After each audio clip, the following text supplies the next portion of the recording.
just going to give a little quick welcome. And first of all, I just want to say thank you for coming. It's such an awesome turnout we have here. This is the first session that we're doing. It's called Founders Chats, episode 1.0. I believe many more to come. But the idea behind what we're doing, what we're trying to kick off, what we're trying to inspire is people who are going through a certain journey of entrepreneurship, business, starting something from scratch.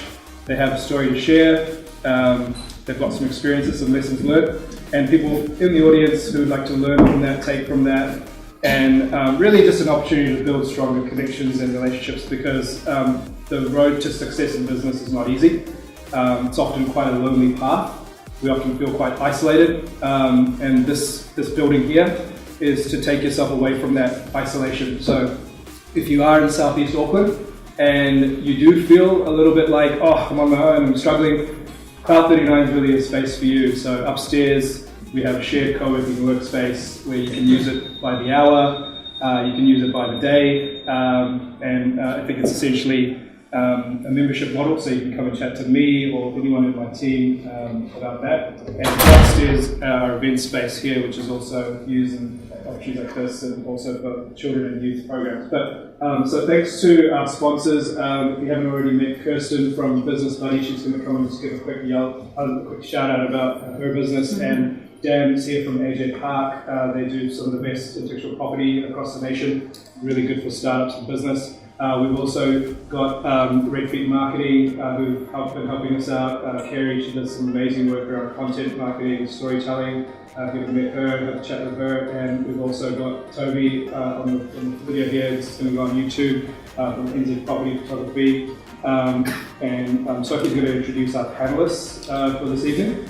And so I'm just going to introduce Kirsten and then Dan, and then we'll kick off the event from there. So thanks very much. Yeah. Hi, look, I won't take up too much of your time. Is it better? I'm Kirsten Hawke. I'm the Director at Business Buddy Chartered Accountants. We're just down the road in Allens Road in East Tamaki. This is my colleague Jonathan, and he is one of our Chartered Accountants, and he's based out at Waiuku.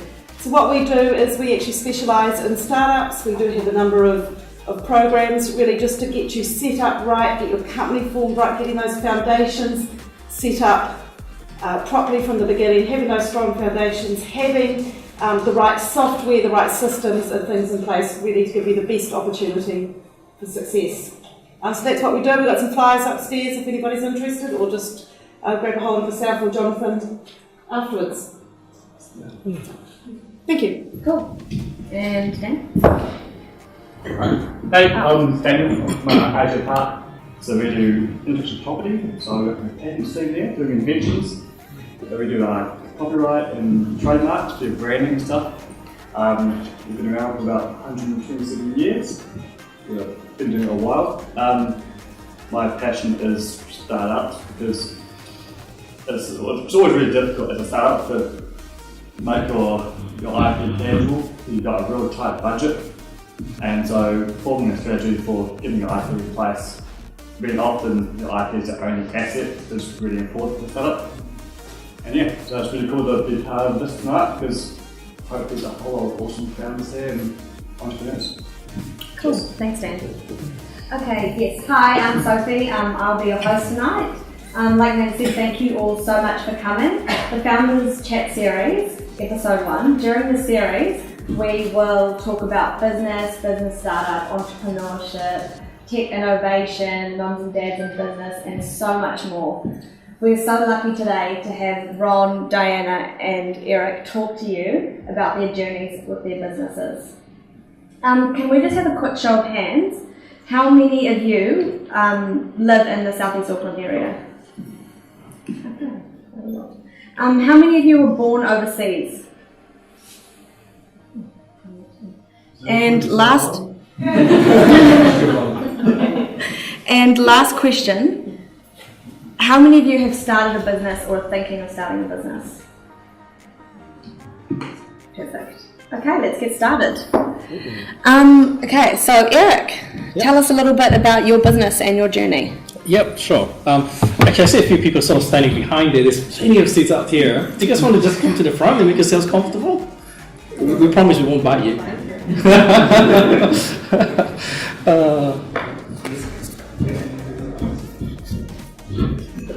Cool. All right.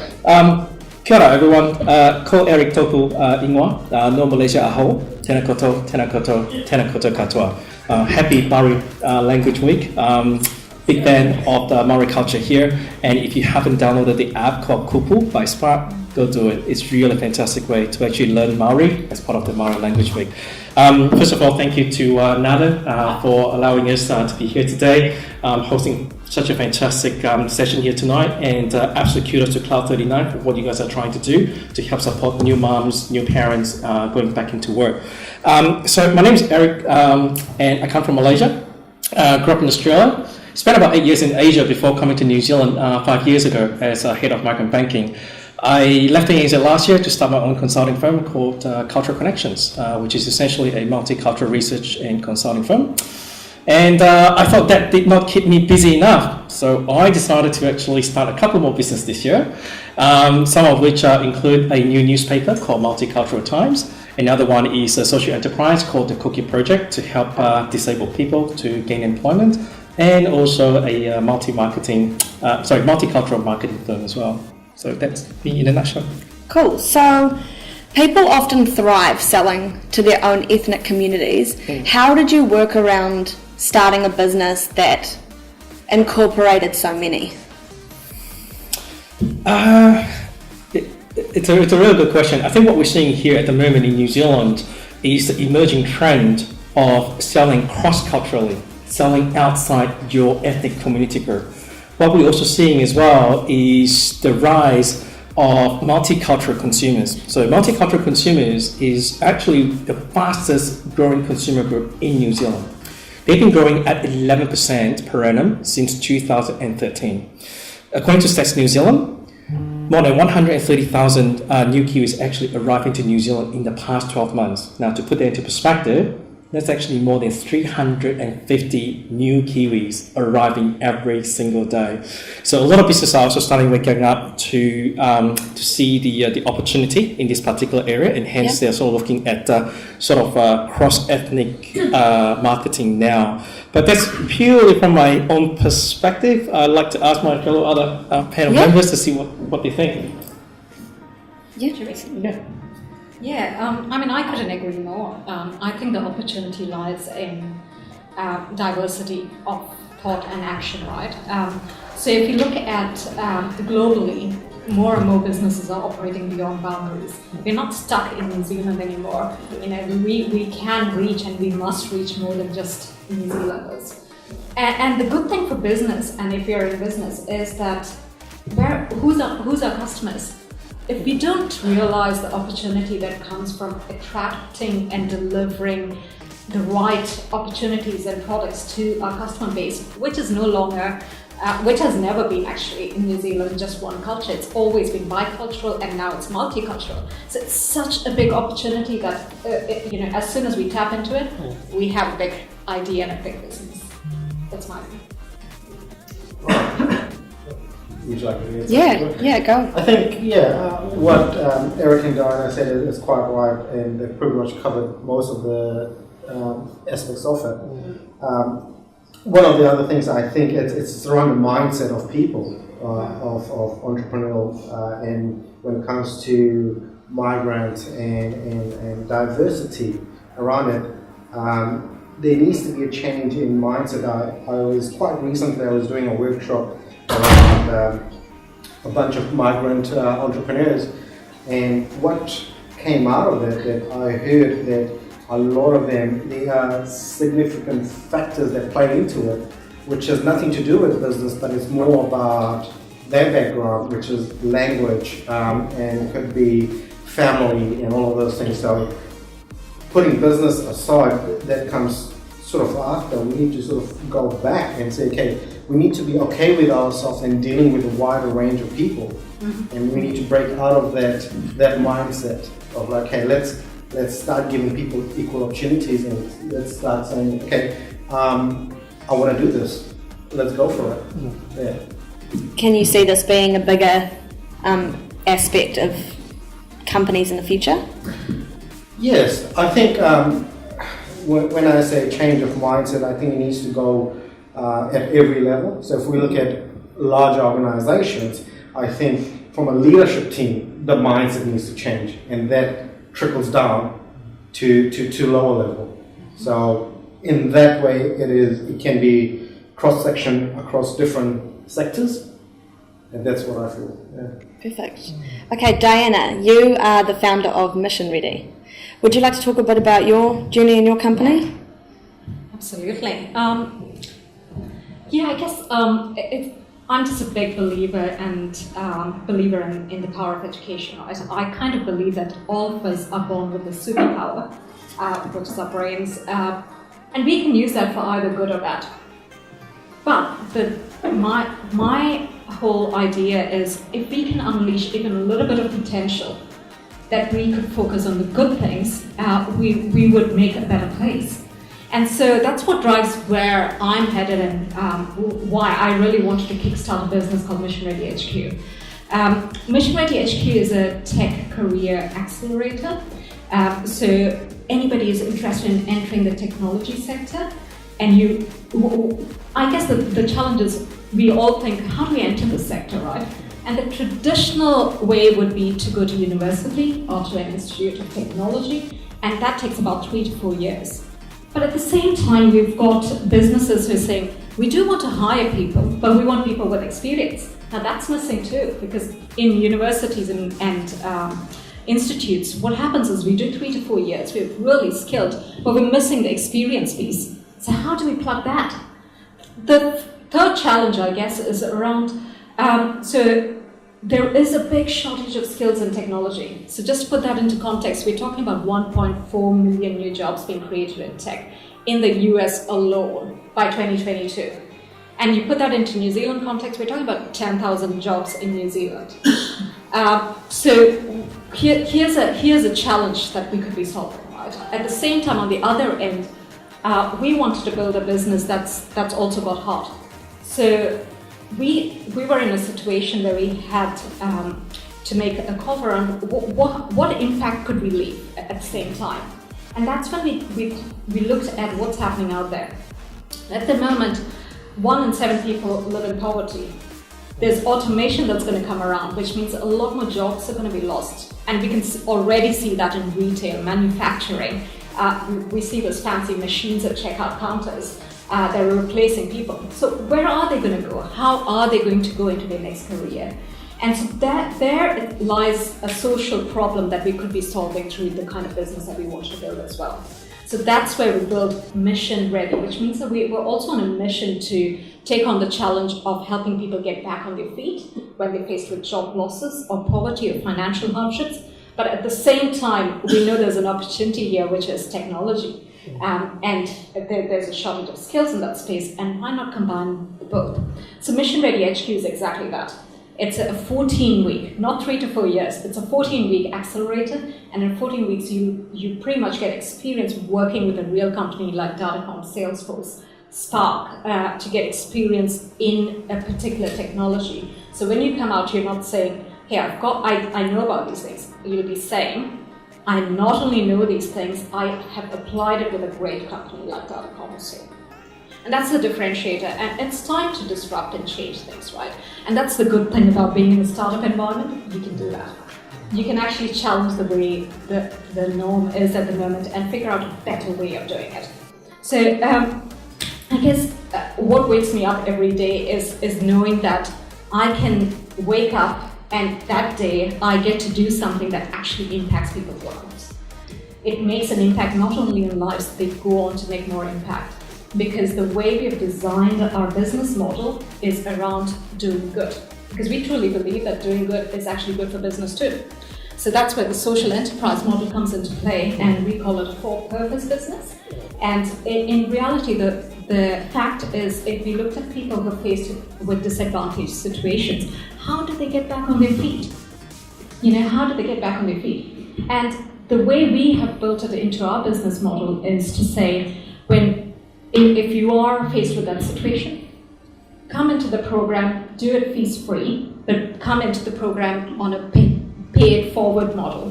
What that means is when you've completed and when you're successful, that's when you pay the fees of not your own, but someone else's. That way we can grow the impact. Now, this is just one example of how we could do good in business, right? There's so much more. And any business you look at, from yours to what you're doing wrong, we all see that where there's heart, there's momentum, and where there's momentum. Where there's momentum, there's actually something to move forward with. And tell me if I'm running out of time, but I just want to give you like three things that are three defining moments for me. So one is that I didn't actually set out to be an entrepreneur. In fact, I didn't even know what an entrepreneur is. Probably couldn't even spell it properly at one point of time, right? But when I started off my career, the usual suspect, if you come from a middle-class Indian family, is go into engineering, accounting, or become a lawyer. Hey, you guys have heard this, right?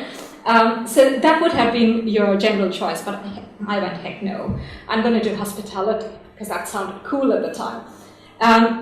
So I did hospitality, but from hospitality I went on to do other things, but that's beside the point. What I'm trying to say is, I didn't know that entrepreneurship was a choice, and I didn't know entrepreneurship could be used to solve a real world problem. And knowing that it is a choice makes a difference.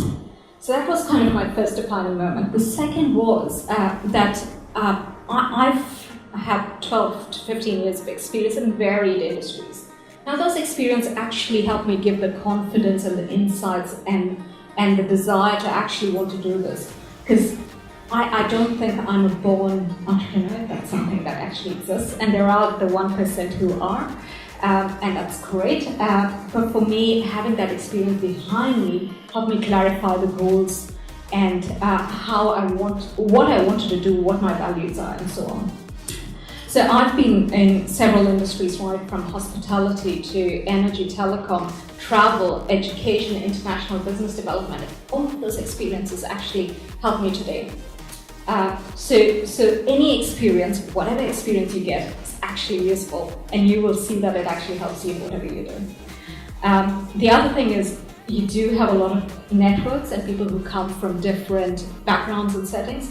They are valuable too. So if you don't have the experience, find people who've got it. And that's why I have a business partner, Alan, who's sitting right there, and he brings complementary skills. Right, we're quite different in that sense, and it's really useful to have a business partner who brings their complementary skills. The third defining moment in my life is not linear.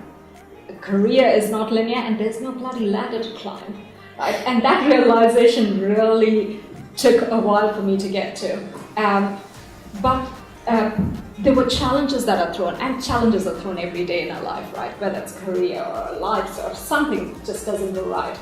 And for me, there were two kind of defining challenges. One was coming to New Zealand. After several years of experience, I had a typical migrant problem that my experience in India counted for nothing, which is great, because that meant I applied for dozens of jobs and got rejected, right?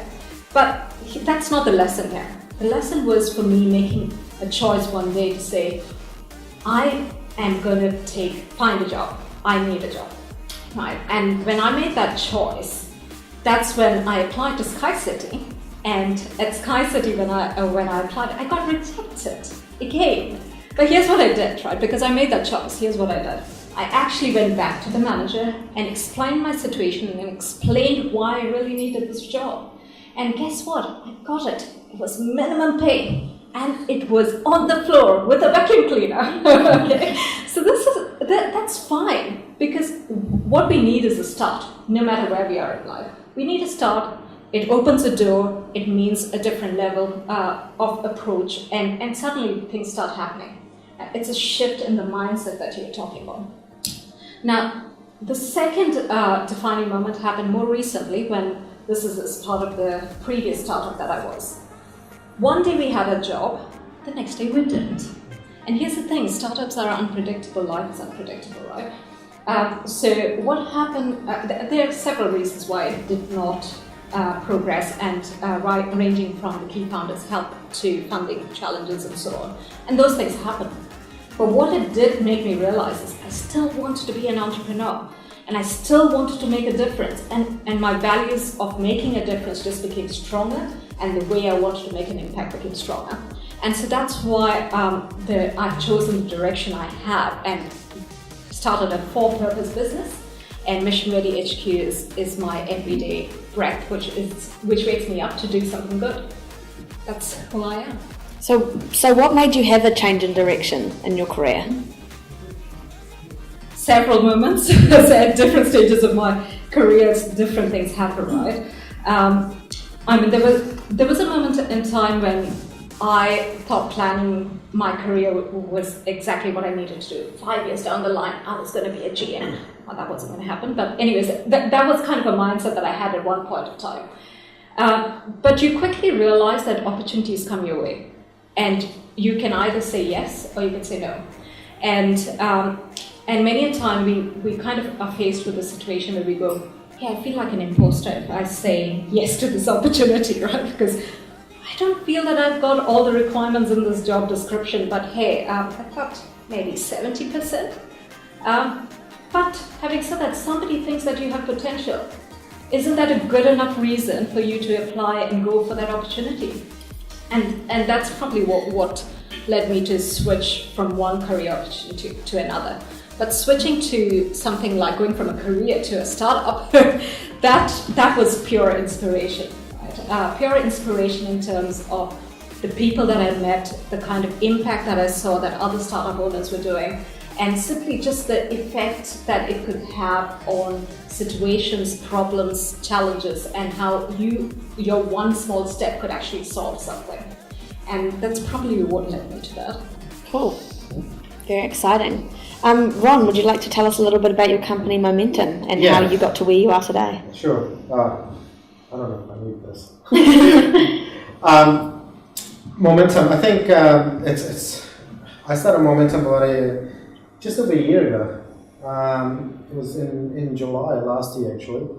But to get to it, I think it's sort of going back up a little bit. Is why we started Momentum was looking at I remember me and my business partner, we were working, and we thought, okay, we saw this huge influx of people coming to us wanting business help. And we started doing some research, and we found that 70% of businesses fail within the first 4 years. And that was the beginning of that moment we said, okay, what can we do to increase the success rate of businesses across New Zealand? That one question started that momentum, and hence the name, like the thought. So looking at, we said, okay, from there, we said we want to reduce the failure rate and increase the success rate of businesses. How may we do that? And a few years ago, I started dabbling into this thing called design thinking. And and how that came about is one of my friends, because I've owned businesses in the past, some of them have been failures, some of them went really well, some of them were like, that's all right. But until one day, I was talking to one of my friends, and he said, have you thought about this thing called design thinking? I was like, oh, what is design thinking? It's the first time I heard it. And he said, and that was on the back of me telling him the story of what I've done with my business to make it a success. And he said, a lot of what you just told me is customer centricity. You focus on customers, you designed it, look into it. And I started looking into it. I did a few courses around design thinking, and I tell you what, it's like finding pot of gold at the end of the rainbow. It's just like, wow. And I started applying this, the moment you say, okay, design thinking, how can I design it? It's all about asking questions, why questions, solving complex problems. So when we were faced with this question in our head, how can we reduce the failure rate of businesses across New Zealand? And how can we do that by incorporating design thinking? So that was the birth of Momentum. And to this day, what we are a collective of forward thinkers, and what we do is help businesses through design thinking create success. I think, and the reason for that, and I'm a big advocate of that, is I think somewhere along the way, social media and all this noise outside has overly complicated what business should be and how it should be. I think if you focus on, I'm not saying that finance, marketing and all of the things are not important, but somewhere along the way I think we've been pulled into those directions more than the other because of the noise that is out there. We need to focus on the fundamentals of business, which is customers. Without customers, quite frankly, you don't have a business, no matter what it is. So if you make that the basis and you say, okay, how am I delivering value to my customer? Then you start building all of this foundation of it. Finance, marketing, and all of this are components that fit in and make it work, but we need to be understanding that why are we doing it? What are we trying to achieve through it? And I think design thinking is the way going forward, because I've read some stats around that because of this social media, the way the world is going, price is going to be overtaken by experience. Sorry, the other way around. Experience is going to be overtaken by price because there's this immense amount of wealth around the world. So what do these people do, right? They go for experience. And if you give experience, and quite rightly so, if you think about the favorite place you go to, why do you go there? Other than price. It's the experience that you get. And that's what we're trying to bring back in businesses and trying people to understand that, okay, how can we help you create sustainable businesses through that and deliver value? And that's what momentum is. Yeah. Okay. And you have kids, no? Yes, I do. How do you find that you balance your time and your passions between your work and your family, especially while starting a business? Yeah, I think time becomes very important. And it could be your ally and it could be your enemy at the same time. I think when you have kids, for me, I have a window of 9 to 2 every day. That's all I have. So within that 5 hours, I have the most productive, the most efficient way of working. That's my window.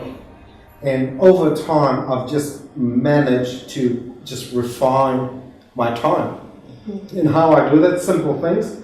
I book meetings. If I have a meeting in Newmarket, I just plan it. My next one, I make it in Ellerslie. So I just go Newmarket, Ellerslie, rather than going having one in Newmarket the next day in Ellerslie. It just doesn't work because I don't have the luxury of time. The other thing is time management. I don't quite like the term time management because I don't think you can manage time. Time just moves. You can't slow it down, you can't speed it up, it's just going to move. What you can manage is the task that you fit within that allocated time that you have. So if anyone here is short of time or has limited time, prioritize and manage your task and fit around it. And it takes a while. I remember telling my wife actually, when I first started it, I could only do one meeting a day. And I was like, this is going to take me forever to gain any momentum. And but over time, today, I went to the gym, I had a meeting, did some grocery, and came to see Nada, all of that within the allocated time that I have. And somehow, the more you do it, you get better at it. So focus on managing your task. And it doesn't really matter whether you have kids or not. So you can even try this, even if you don't have kids. Try and see, you've got a certain amount of time, use it wisely, as efficient as you can. And that helps. That helps. Because sometimes we find that, for me anyway, if I have too much time, I become inefficient, which is, I don't know how it works, but it happens. If I have limited amount of time, I know I have to boom, boom, boom, get it done. Yeah. Cool. And now a question for all three of you. You have an idea. How do you translate that idea into business? Anyone? I think first of all, it's always good to test the idea around people that you can trust, and it's about asking for very honest feedback. And currently, there's so many tools out there to actually help you validate the idea. So it's about testing the market and validate it. Yeah, I think it's about, to add to that point, it's also about being very clear about the problem you're trying to solve. So start there. Is there really a problem in what you're trying to solve? Because sometimes we get so excited by the solution that we just want to make it happen. And I've been there, and not necessarily in a startup kind of environment, but in the workplace or wherever we are, right? We fall in love with our ideas. So start with the problem and figure out that there is really a problem that you can solve, and then go out and really test and validate. And for us, when we were trying to do that for our business, we had the luxury of having been in that environment, seeing it firsthand that there was a real problem, and talking to businesses, talking to grads, and understanding that what are the pain points that they face every day, and how can we really minimize it and make it easier for both candidates as well as businesses to get the value from each other. And so that's one thing that we started off with. The other thing around testing, validating, and iterating, that's something we did constantly, right? And here's what we did. We had our first website in June, right? And by July, the content for the website was different. And by August, it started to look different. By September, we have a brand new website that doesn't look like anything like the before one, right? And that's the beauty of testing, validating, and iterating, because the more you understand your customers, the more you're able to specifically design your product and your requirements to their needs. And I completely agree with what you said, Ron. Customers, there's no product without customers. So if we don't understand our customers and we do not produce the kind of product or the service that they want, heck, we don't have a business really. So Ron, I suppose for you, translating your idea into business, for you starting a business is exactly what you're offering your customers. So how did that work for you? How did you translate that idea into business? So, my journey, again, it started with that one question, right? Yeah. How may we reduce the failure rate? And I tell you, when me and my co-founder Sarah, we started it, we started with this, and it took us 8 months, and where we ended and what we sort of released was so different. But it's not just this and this, it just went through, like how Diana said, testing and measure and test, and it keeps changing. So what I would say is you need to have, one would be mindset. You need to be okay with that it is a process. It's not, I've thought of an idea and I'm gonna go forward and do this tunnel vision. That is the worst thing people could have. They have this tunnel vision and trying to sort of make this idea work, and without having this open mind where, okay, I've got this idea, it's gonna change, be okay with the change, be okay with testing it, be okay that it might not work, and that's the only way you can sort of move forward, and that's what we did. And I see a lot of businesses, they have an idea, and the system is good, but also you need to be able to recognize when an idea is not worth taking forward, or it's not going to work because the whole idea of is there a gap in the market, right? But also we need to see, is there a market within that gap? Sometimes we fail to see.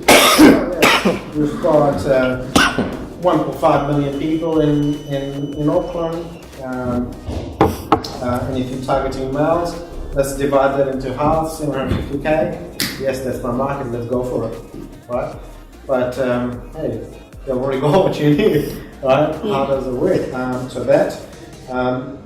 Also, one of the other things I've found that work quite well is identifying your weaknesses. You need to identify what your weaknesses are and supplement it and get people around to support you that complements and comes and takes your weakness and makes it into a strength. So if you're an accountant, if you're good at finance, and if you have another person that has finance and another person that has finance, hey, who's going to do the marketing, right? So find people that are not necessarily the same as you, but that can add value and then make your business go forward. And that needs to be done in the most truthful way as possible, because and relative as well, because if you can't dunk a basketball hoop, right, it's got nothing to do with business, right? So you need to see, okay, what are the weaknesses, not just identifying the weakness, but is the weaknesses relative to the business that I'm trying to do, right? So that needs to be in check as well. A few other things that we looked at, just going and testing the market. I think that's again what Eric and Diana said. It's about just going out there and saying, okay, is someone there to buy my product or service? Yeah. How do you let external factors such as like naysayers affect your business? With your personal experience. Yeah, there's always gonna be people. They're gonna say, hey, it's not gonna work. But you've got to realize that we as human beings,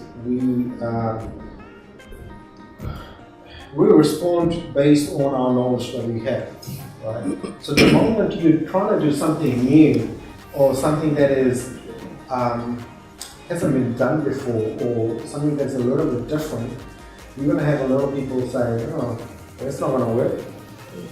And that's fine. That's not going to work because, we like to live on our comfort zone. That's where the naysayers come from. As they say, oh, that's not going to work because I cannot understand how that's going to work. And that goes back to what I said earlier, is because we're stuck in this mindset of, and it's historical, right? Go to school, do well in school, go to uni, get a good job, get married, buy a house. That's very templated way, right? And if anything falls outside that, that's not gonna work. Why are you even trying? Like,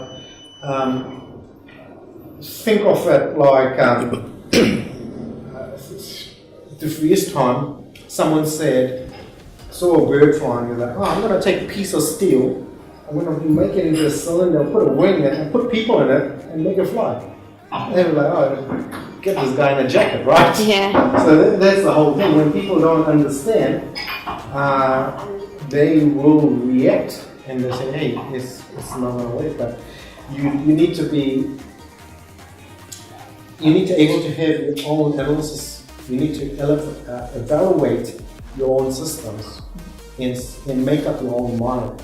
And you need other expertise around it, but personally, I don't like to sort of say, just do it, because that's probably the wrong idea as well. But make up your own mind around it and make a calculated decision around it. Yeah.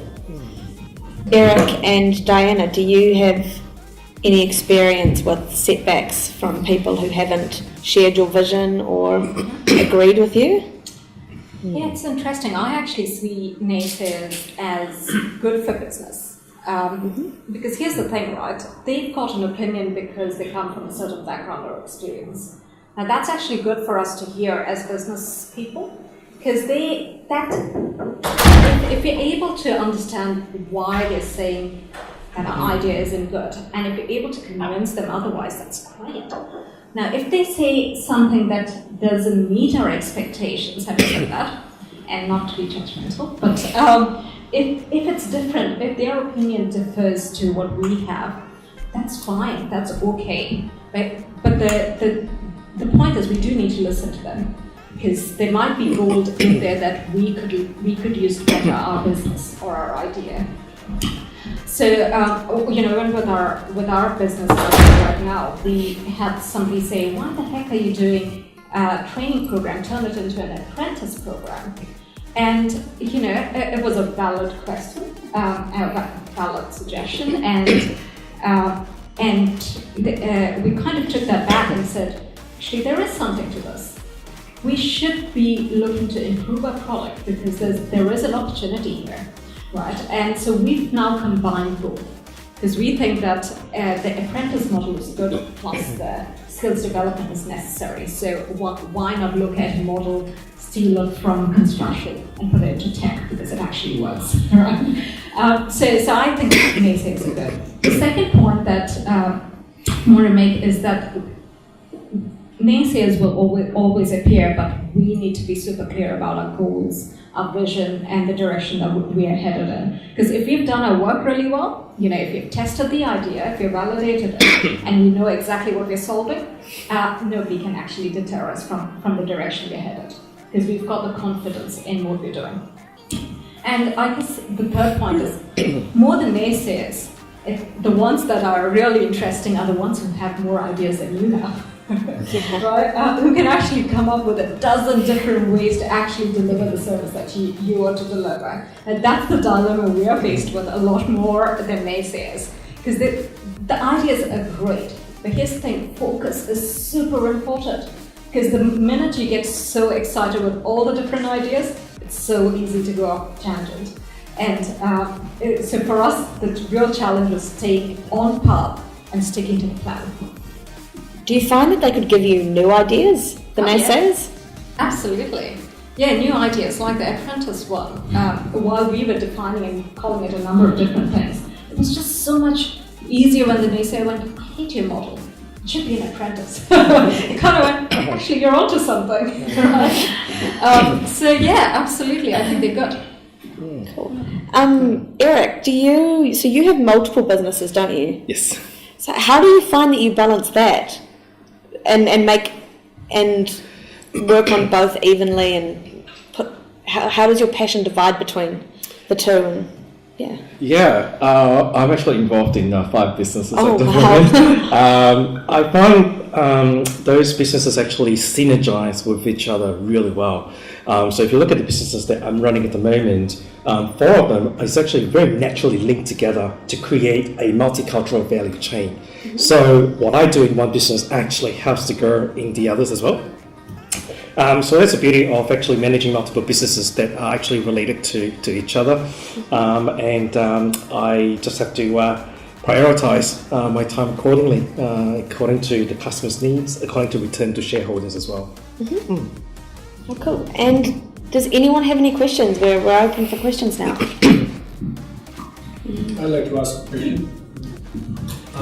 All of your experience in your multicultural customer bases, have you ever faced any trust issues when you're breaking into new market, new customers, different ethnicities? How did you deal with that? Yeah, absolutely. That's a brilliant question, and one of the things that came out really strongly when we started testing was we have no credibility. Absolutely have no credibility as a new business, and brand name that didn't even exist, and so on.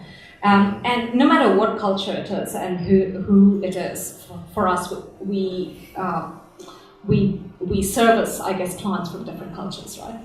So for us, the main thing was building credibility. And the good thing about doing testing and validation is that you get the answers from the customers. When do you know that you're credible? And things like who's behind this, so the team, what are experiences, that makes a difference. Who are the partners? So the businesses that we have tied up makes a difference. Who's actually delivering on the program? All of our industry partners are delivering on the program. All of that adds to the credibility of who you are, what your business is, and how you can actually service the client. And for us, that was a big leap for us to make. So our initial website had nothing about what made us credible, because we had a very strong partner at the time, and it was easier to get the message out through just one partner. We got 73 inquiries just through getting through one partner, right? But now, when you're starting to grow and scale, that no longer works. You do need to build that credibility, and so absolutely, we need to know what builds our credibility and how we can do that, and how often do you communicate that. Does that answer your point? I'll just add on to that. The way I built credibility around my business is two ways. So one is to actually look for co-branding opportunity. So for example, when I first started out Cultural Connections, I didn't have any background about market research, but I love data. I love insights. So I partnered up with a friend of mine who's been in market research for 30 years and actually seek his support to use his branding on my website. So that's method number one, co-branding. Method number two is to actually find people who believe in your vision and establish an advisory board with their blessing and their credibility, who are already in the market. So I did that for Multicultural Times, where I invited ranging from media mogul right up to professors from AUT to be on our advisory board. So that's sort of how I did co-branding and also advisory board. Tagging along concept. Tag along with somebody. Yeah. You may not be lucky every time, isn't it? No. You might have to just struggle initially and just find the opportunity to be able to do that next time or something. Yeah. And I think it's harder for if you're in a service-based industry as well. Because if you're selling a product, the product at some level speaks for itself. But service is it's more has a higher element of trust involved in it. And I quite agree with Jane and Eric is how you sort of tag along and work around them. So it's like if you're saying you can't walk up to someone and say, "Trust me." It does not work like that. You do everything around it that organically creates that trust around your business. Yeah. So it's amazing what our networks can do for us, right? What I found really useful is just walking up and talking, having a cup of coffee with our network partners, and just one person can open up two to 10 doors, and that's exactly what we need when we're starting off. And not being shy about asking for help, not being shy about talking to somebody about your business idea. And the whole concept of I want to sign an NDA before to sign an NDA before I release my IP. I actually don't think that's necessary at all when you're starting off, because you don't know if it's going to work or not. So why wait around and waste time and spend heaps of money on something when you can kick off and actually get validated and tested without an NDA? And those networks and partners, so it depends on the type of product, so I better clarify that. For a service-based business, like in education, anybody could do what I'm doing, technically when you speak, right? But it's really hard to replicate the curated journey that we produce. And it's the experience piece that makes the big difference. And that's kind of that conversation we need to be having around how do we build products that customers need as well. So we've just had a question come through on the app. We have another question. Yes, switch to questions. Okay, so Prashant, how do you deal with rejection and not take it personally? Rejection.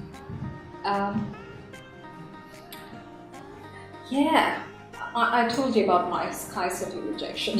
so I guess you learn pretty quickly that rejection is just a stepping stone to something else, right?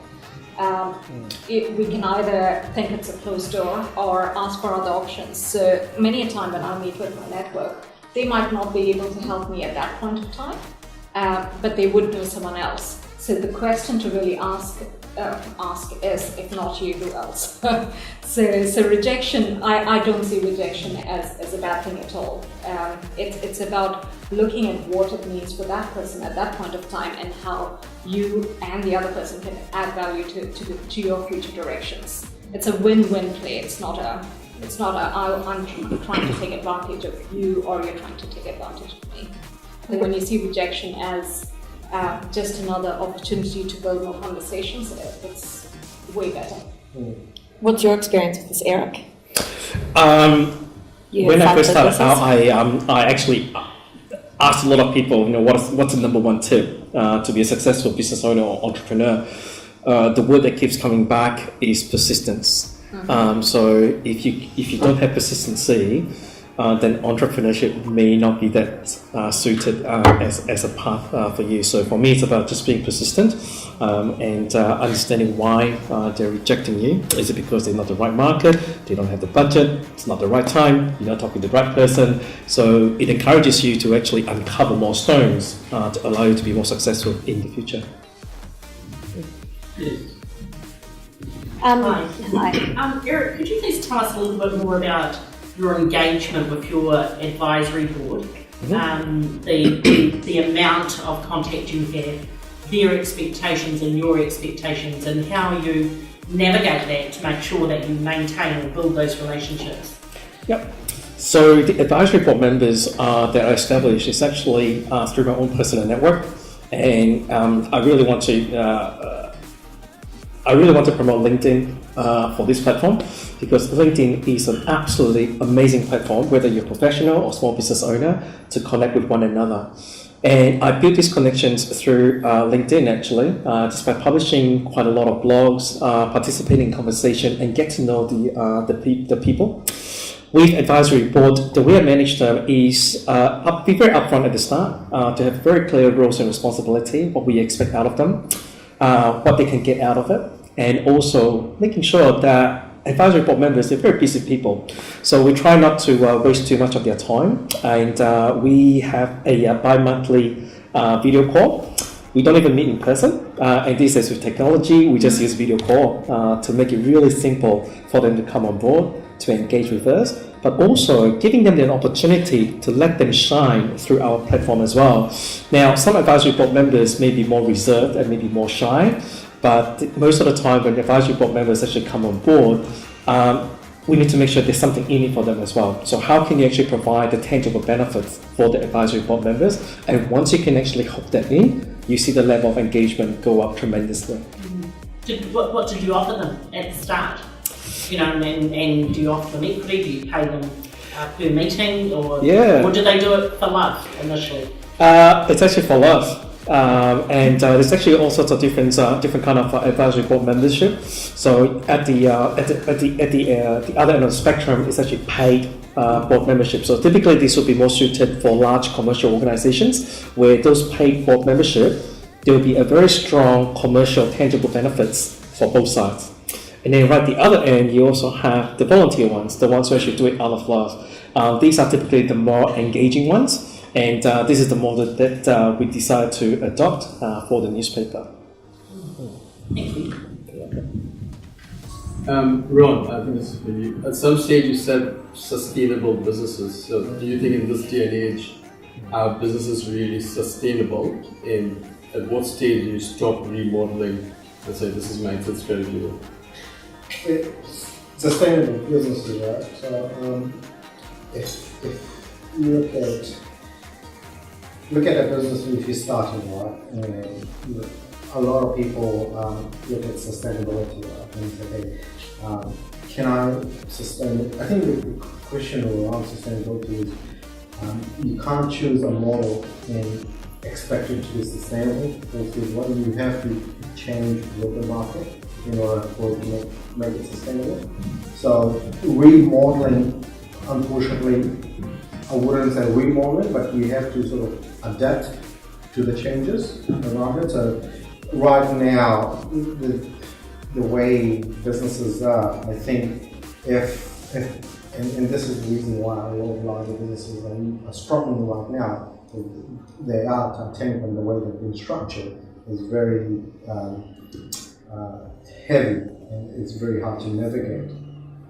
So when it comes to the word of sustainability, I think it goes together with agility. You need to be agile enough in order for your business to be sustainable and move with the market, because it's ever changing right now. And in order to do that, it's the larger you get, I will say, it's harder. But if you have that built in from the get-go, as you go in, and perfect examples are the likes of Virgin Airways and all of that. They keep sort of changing and adapting to the new ways of doing that.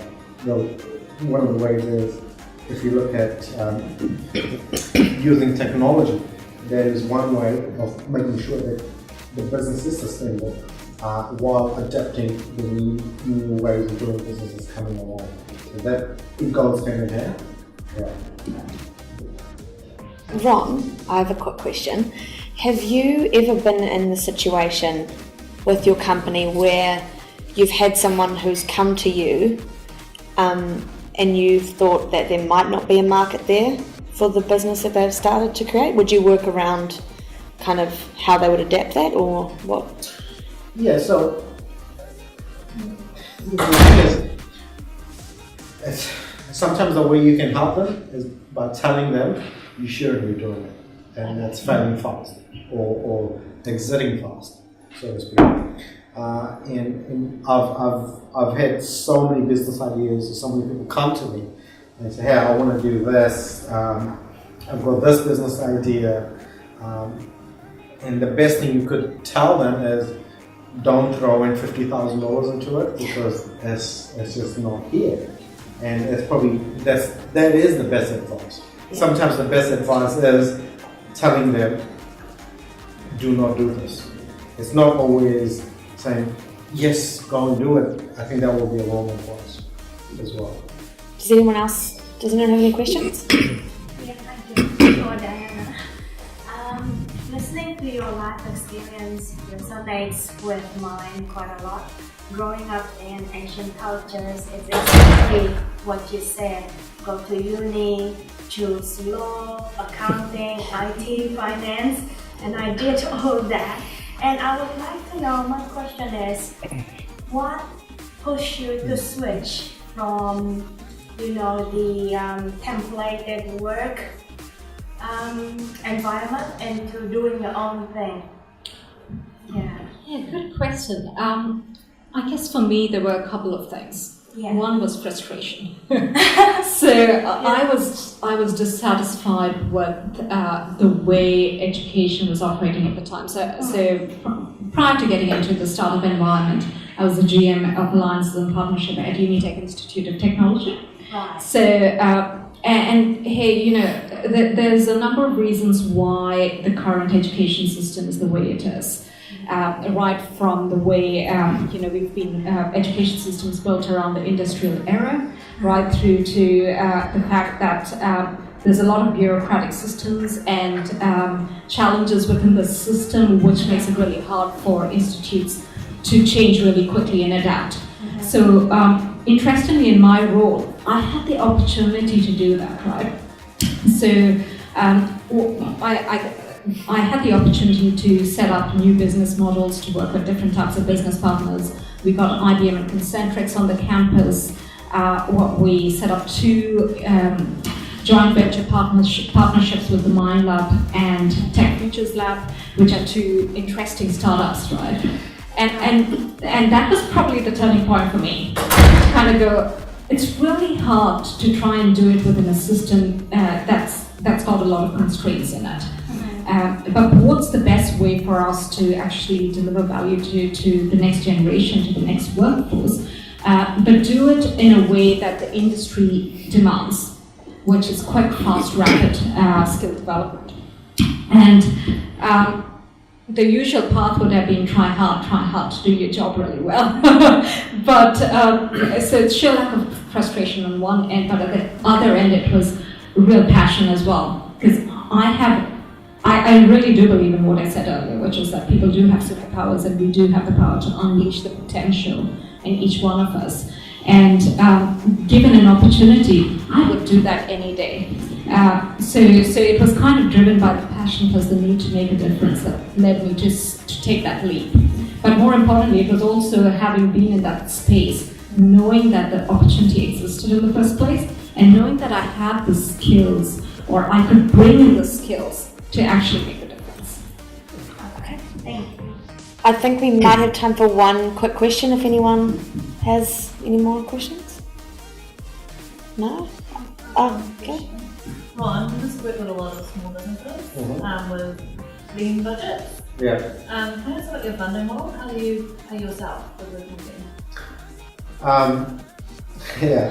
So momentum itself, you mean how do I pay myself? How do I sustain With your myself? funding? Yeah. So we've got a program, a 3-month program, and we are affiliated with regional business partners. So some of our fee, up to 50%, can be paid by the government agency. So that's how we sustain ourselves.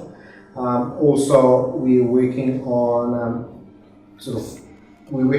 quick deliverables as well, where if someone comes in and say, I know they might not be able to afford my whole package, we sort of cut snippets of it, and so we can do that. Yeah. So, but most of it is if the business is eligible,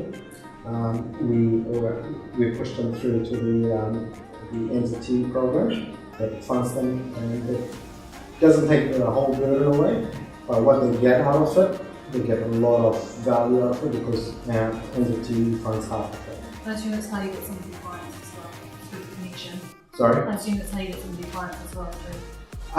No. Funnily enough, it goes the other way. So clients come to me, and then we go through and we push them through entity. It doesn't come the other way.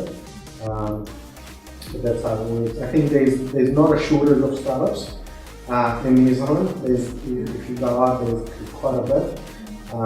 It's just everyone's got an idea. Just flowing on that, naturally, do you want to talk about that startup competition? Yeah. So does it answer your question? Or? Yeah. I'll sort of get into that as well. Me and Nara and then Diana and Eric, we thought, okay, how do we reach out to the community, right? Because a lot of what I do in Momentum is a little pro bono work as well, because I'm passionate about helping small businesses. So we've thought, okay, let's take this one step further, and let's start up a startup competition, and give the opportunity for a deserving startup to experience all of our expertise that we have. So the details are yet to be sort of fine-tuned, but the package includes a coaching and mentoring with Momentum NZ, and a program with Diana, and some media coverage with Eric. Free advertisement space. Yeah, and co-working space upstairs from Nara. And I believe we'll do some accounting. So we're also going to throw in some accounting advisory, some professional service support, and then we also have chartered accountants. Yeah. And depending on what your startup is, we do have access to some pretty wealthy business individuals. Yes. So there is opportunity for funding. But once we've packaged up the offer, it will be emailed out to everybody to apply. The idea is worthwhile. And it's really just an opportunity to take your idea or your startup. If you're really just at an idea level, you can turn it into a business. Yeah. If you've already got a startup and you're struggling, it can actually take you one step further. So wherever you are in that value chain. And I think looking at the talent we have here, as you've got media coverage, you've got business sustainability and business coaching and strategy assistance. We've got accounting covered. We've got a co-working space, talking to other people. It's a very good recipe for Oh, success. so lucky when I was saying my business. I know. I'm very excited about that because I truly get excited when I can help people and ideas come through and it's like, yes, you've got something in you, and he's like, exactly that. I just don't have the funding. Right? So part of what Momentum is testing out is how do I accelerate people from 0 to 10 very quickly, and what can we do? And that's what we've started doing is connecting with partners such as Diana, Eric, and Nada. See how can we lift this capability and get people from 0 to 10 in a very rapid and accelerated way. So yeah. Perfect. And that's a wrap on our Founders Chat Series, Episode 1. Can we please give a huge round of applause to our speakers today? And we have some for you. So we have some wine for you. Great, thank you. Thank you. Thank you.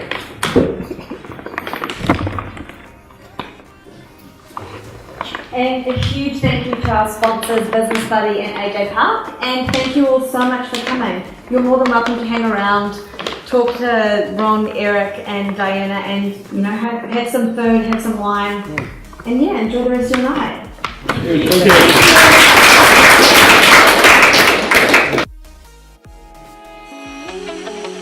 you.